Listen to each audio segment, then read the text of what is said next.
pleasure to be here today. I'd also like to thank Events Mastery, who had the vision to work with ACI, I think 9 months ago, and bring this international program into Malaysia and also secure government funding so that we can pass this education on. So, let me see if technology works. Yeah. And it should, because my job is the global manager of e-learning services for Airports Council International. So under that job, we promote the use of e-learning and technology to disseminate information and training around the globe. And today, I just would like to talk a little bit about who is Airports Council International. I know a lot of you are from airlines, and you'll be very familiar with IATA, who is the World Industry Association that represents airlines. ICAO, which of course is in a way all of our bosses, the United Nations Civil Aviation Authority. And ACI, which is the Global Association for Airports. So we represent airports at ICAO in Montreal and Geneva. We work with IATA and CANZO in developing standards and advising the civil aviation community around the world.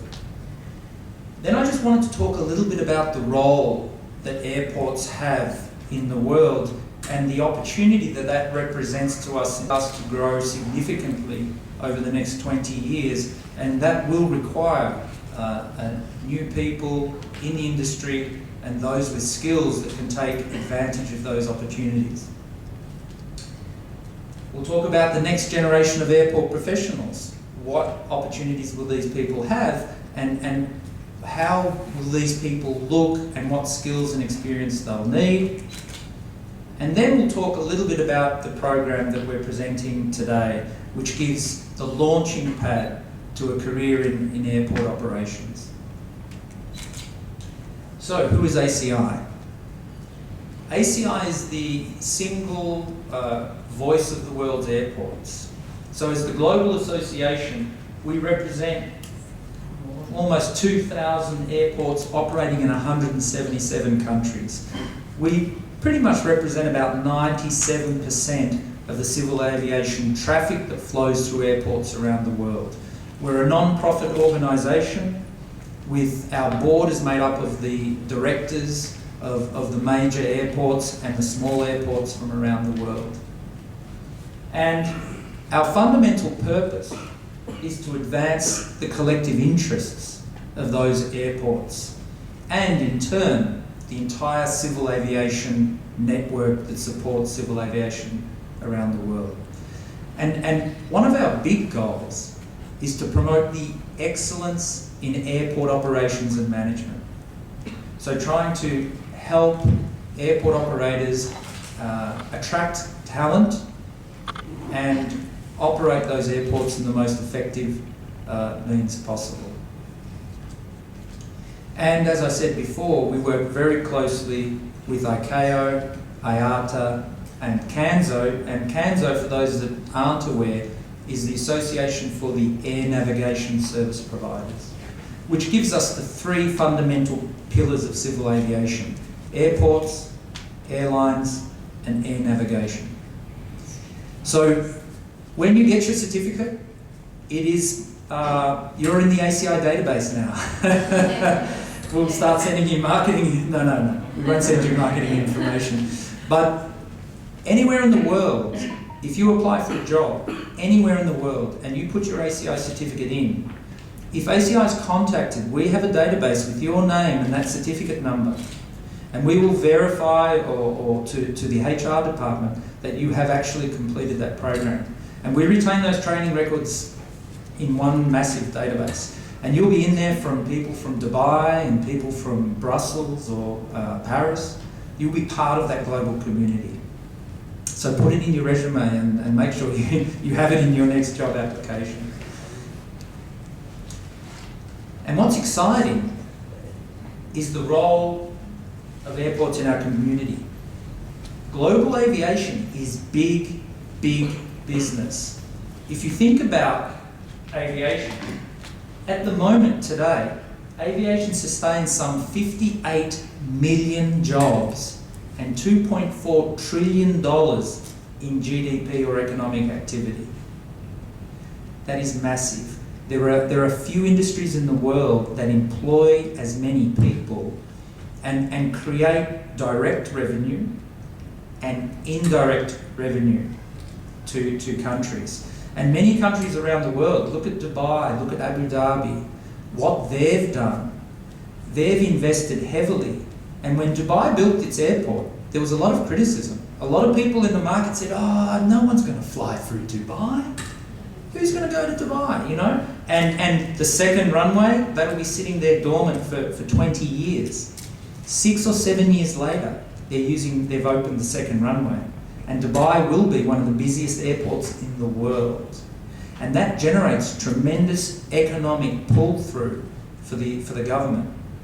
So 3.3 billion passengers. And when you count passengers in and passengers out, that number almost doubles, are expected to travel this year. And as I said with the Dubai example, airports are a fundamental transport hub that provide an economic engine for national economies. And Malaysia's the same. You know, when Malaysia built KLIA, I believe it was located in the jungle originally, yes. Is that right? Yes. And a lot of people, why, you know, but now look at all of the employment, the services, the industries that are fed by that airport.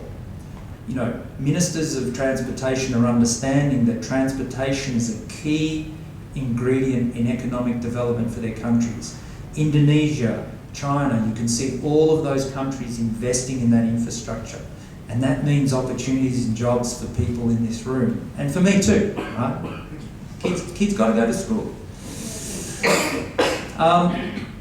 And the good news for us is we expect this to double in the next 20 years. Passenger numbers are expected to exceed 7 billion by 2034. You know, and I know that Malaysia Airlines is going through a restructuring at the moment, and over the last 24 months has been through difficult times. But this is just a glitch. It's a short-term downturn, and things will improve. They have to, because this traffic is coming. Now, in some airports of the world, it's a real problem because of congestion. And you know, I don't know if many people know, but the United States is lagging significantly behind many countries in Asia because they haven't invested in their airports for almost 20 years. And places, I don't know, I fly, being from Australia, I fly in and out of LAX. The international terminal there was terrible. It really was it wasn't even third class. And I'll talk about Asia in a little bit, about how well positioned we are. So in the next 20 years, aviation will support 105 million jobs and $6 trillion in economic activity. It's going to be, and is, big business. So how will this affect us? Just some examples. Airlines will add 25,000 new aircraft. So Airbus and Boeing, we've seen their forecasts.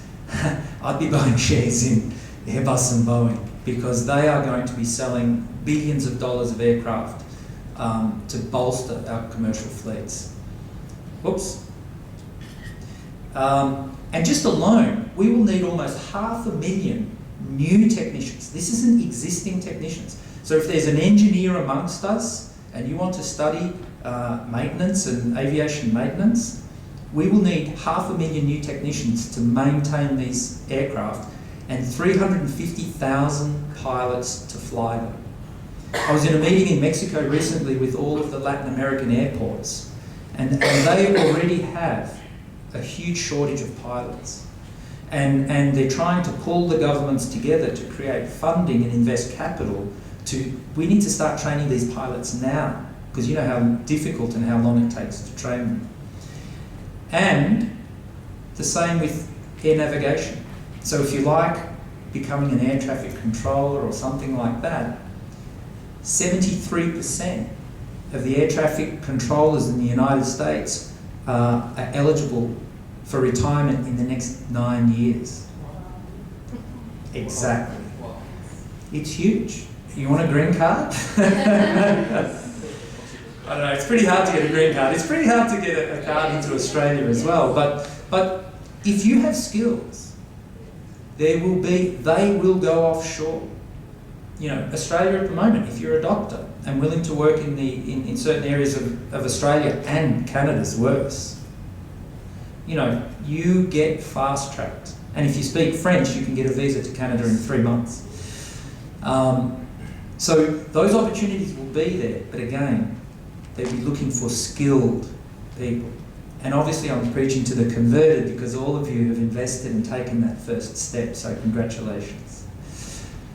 And the other exciting news is that there is a regional shift to Asia Pacific. Asia Pacific is ACI's fastest growing region, and we account now for 1/3 of the world's traffic. And that is going to more than double because we're outstripping other areas of the world. So when we see those forecasts double, Asia's Pacific share will increase. Routes to, from and within Asia will see almost 2 billion passenger increase by 2034. So almost that 7 billion traffic, we're estimating 3 billion of that will be in and out and within Asia. So we are positioned very, very well. China, as it will overtake the United States in many KPIs, will become the world's largest passenger market by 2030. The other one that I didn't know, well, there's 2 more that I didn't know, and I don't know a lot. India will displace the UK as the 3rd largest market by 2026. And Indonesia. Watch Indonesia. Indonesia will rise, we believe, to be number 5 in terms of aviation traffic within 20 years. The government has struggled, as in Brazil. You'll notice in Brazil at the moment, Brazil has had a government-run airport approach for many, many years and has failed dismally. With the advent of 2 things drove privatisation: the World Cup and the Olympics. There is no way they could cope with the traffic with the existing airport infrastructure. So Brazil has now decided to enter into public-private partnerships, invite private capital to fund the development of new airports, and Indonesia is doing the same. They will retain ownership, but they will draw enormous private capital to fund the development and operation of these airports over time, as England did and Australia did probably 20 years ago. And, you know, in Australia it's worked well. Instead of using public money for the airport, we put that money into health, into education, let the private sector fund the billions of dollars required for the airport. I'm wondering, if I'm running over time, Sam, just wind me up because we could go for days. Yes. So the good thing for us, again, it's all good news today, by the way. So this is driving the skills shortage. The industry has identified a major skills shortage. We have a real problem, and even if we were organised and got going today, we're not going to meet the demand. ICAO, IATA and ACI and CANSO, we're working together, and if you Google it, you'll actually see that we've launched the next generation of aviation professionals program. And that is as much to educate the countries around the world, to invest capital in training programs to train people for aviation. And the project is designed to attract and train the next generation of professionals that are going to support the growth. And what will life be like for us for this next generation? Hopefully they're better, well-behaved than our children, but there will be an increasing opportunity for skilled workers. So people will not benefit, you know, you'll need to have skills. you'll need to now, and again, I know you've already done this, but you'll need to be investing in three things. Knowledge. Knowledge is paramount. But knowledge is only one of the three areas. Knowledge is important, and what you've done here with ACI in your diploma program or your certificate program is foundation knowledge. But then you'll also need skills, so you need to apply that knowledge. And then from that application of knowledge and skills, you build up layers of experience. Experience is not gained overnight. You can't get experience by online in a 1 hour course or a 10-hour course. But through gaining the knowledge, applying that knowledge into your job, you build up layers and layers of experience. And good HR departments, we know, when you front up to the interview and you pretend, we see through. We see through you only have a thin layer. And when, I've spoken to some people today that it impressed me so much, you can tell after 5 minutes, these people have a rich experience and all of those things. So you won't be able to fake it, because HR departments are actually becoming more sophisticated around the world. So investing in that knowledge and those skills. The other thing we'll see, it will become more of a global industry with increased job mobility. Now, typically job mobility has really been isolated to the very top executives, right? You get headhunted out of London to go to Dubai. The head of Hong Kong, Howard Eng, started in Canada, went to Hong Kong, now he's back managing Toronto. And then he grabbed his 2IC from Hong Kong, brought him over to Toronto, organised the visas, all of that stuff. What we'll see is that global mobility moving down into not such senior positions. Again, good for us. There might be a ground handler in Indonesia that needs someone with ground handling experience, regional ground handling experience, and I know we have some people here from CLAS and other ground handling companies. We will see an increase in that mobility, and we're encouraging the countries to get on board with that and allow easier visa processing for skilled workers. If you don't have skill, it's going to be hard. But if you're a skilled worker, we want you to be able to create global mobility for you. And these skills will be specialised. Again, I've spoken today, I've met a safety manager from, 10 minutes to go, thanks Sam. I reckon I'm on time. A safety manager that understands SMS and understands those processes, they are being rolled out across the board and across industries. And we're seeing more people move from airlines to airports back to airlines. That mobility is good for us because it promotes our career development. And as I said before, the world will reward those who invest in the knowledge, skills, and professional development. So again, congratulations for taking that step. So, what has ACI done, or what have we attempted to do? The intent of the program that we developed was to create the launching pad, or the foundation knowledge, for the three critical areas of airport operations.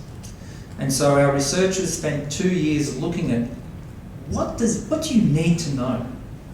Not at a very complex level, but what are all the basic building blocks that you need to know when we look at airport operations? And to go back, and people from within the industry to start getting some management experience so they can move up in their career development. And as I said before, this diploma program is recognised by all the ACI members operating all the airports in 177 countries. So we broke the diploma program into three key areas. Airside operations, which I understand some people have taken.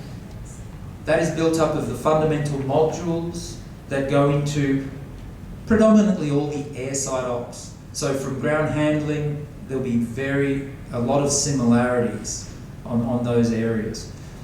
Then what happens in the terminal and on the land side? All of the processes, because when I arrive at the airport, I've got to get through the terminal, through security, and how does the airport manage those processes? And the last one, which was the latest one we did, the business. So if you're interested in business, what is the business of airport? How are they funded? How do they generate revenue and make money? And that includes things like strategic planning, master planning, architecture, all of those things. And the big drive, and you probably already know this, but the big drive we've seen and a shift we've seen is towards customer experience management. 20 years ago, yeah, the customer was sort of important, but we didn't really see the process through the customer's eyes. Everything that we design going forward is done through the customer's eyes. The architecture, the customer service, and airports that have really understood and jumped on this have done very well. We always say Changi, right? Is Changi a popular airport in the region, right? I'm sick of hearing, well, no, I love them dearly, don't get me wrong. We do a lot of training with Changi, but they do an excellent job. They are very committed, they invest in their people, they do a lot of culture development, and when I fly through Changi, 99.9% of the time, it's a delight. The other thing that's interesting is, for every airport employee that's a direct employee of the airport operator, so if you think there's a job at Malaysian airports, Berhad, right? There's a job there. There's 10 more jobs that work in the airport that are not with the airport operator. So if a typical airport employs 2,000, 3,000 people, there will actually be 30,000 jobs at that airport working with all the various service providers. So let's not think that I may not work for the airport operator directly, but I may work with the concessionaire, or for the fueler, or for a range of jobs around the airport. So when you're thinking about your careers, you can also consider that. You might end up back at the airport, in or out. So I have to wrap up now, right, Sam? She's wonderful. So, two more things. We just really would like to, again, to thank Events Mastery and Daniel and Sham and Zachary and the whole team and all of the people that worked hard yesterday and today to put this together. Yes, a big clap for them. Yeah. Again, they had a vision to, and I think it's important, they had a global vision. They reached out to ACI when they knew that they could access the money from the government to provide training to Malaysians. They had the vision to pursue that, and it wasn't easy dealing with me. Was it, Daniel? No, it was easy. You know, and to put all of that together so you could be here today, and hopefully a lot more people can join the program. And again, last but not least, I'd like to congratulate you all and on your journey and wish you the best of luck in your future careers.